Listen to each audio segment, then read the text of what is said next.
Hello again and welcome back to our course on PowerPoint. In this section we're going to focus on working with bullets. Here I am on slide 2 and we have a number of first level bullets, and on the next slide, you'll see we have some first and some second level bullets, and we're going to talk a little bit about how you can format these and also how you can customize them. So, let's jump back to slide 2. You can have 5 different levels of bullets. To get another bullet, all you need to do is click at the end and hit the Enter key, and that will give you another bullet at the same level. And for a second level bullet, you just need to press the Tab key on your keyboard while you are on the new bullet. If you want to go back or essentially outdent, Shift plus Tab will outdent that for you. If I wanted to delete it, I can just press my backspace key a couple of times to get me back to where I was. If we want to, we can change the bullets or change the spacing between the bullet and the text. First up here in the ruler just above the slide, we have these little tabs. We've got this first one just here, which is like a little down-facing arrow, and then we have a second one that's up-facing, and then directly underneath we have a square.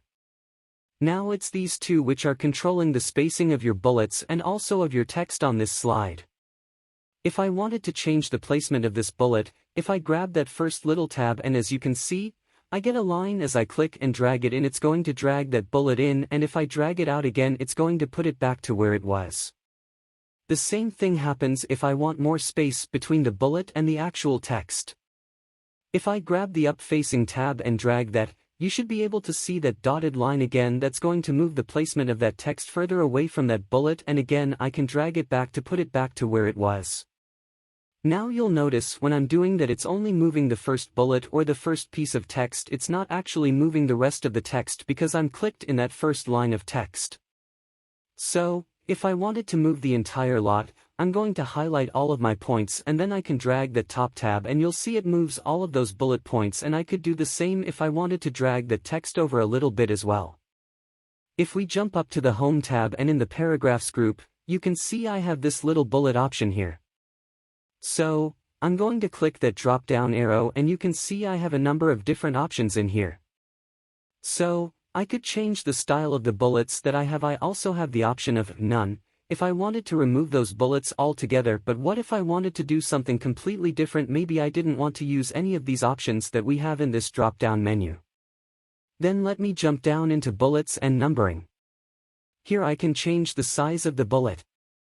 Here, 100% means that the bullet is going to be exactly the same size as the text.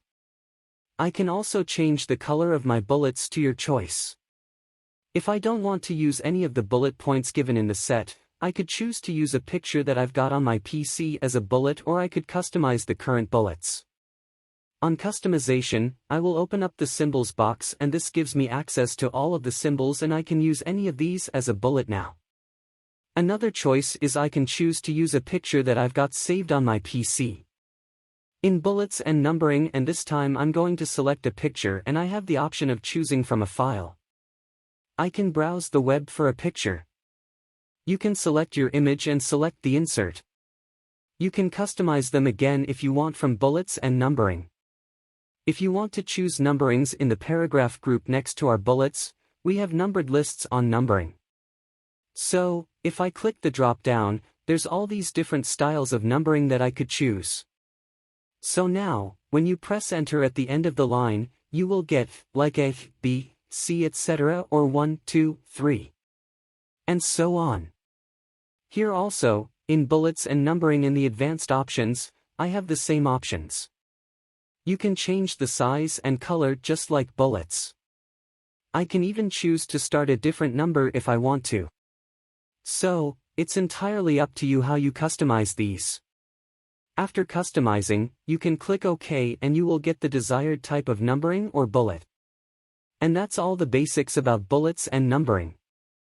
Now in the next section I have an exercise that I want you to do, just to make sure that you are okay with everything that we've covered so far in relation to formatting bullets and numbers.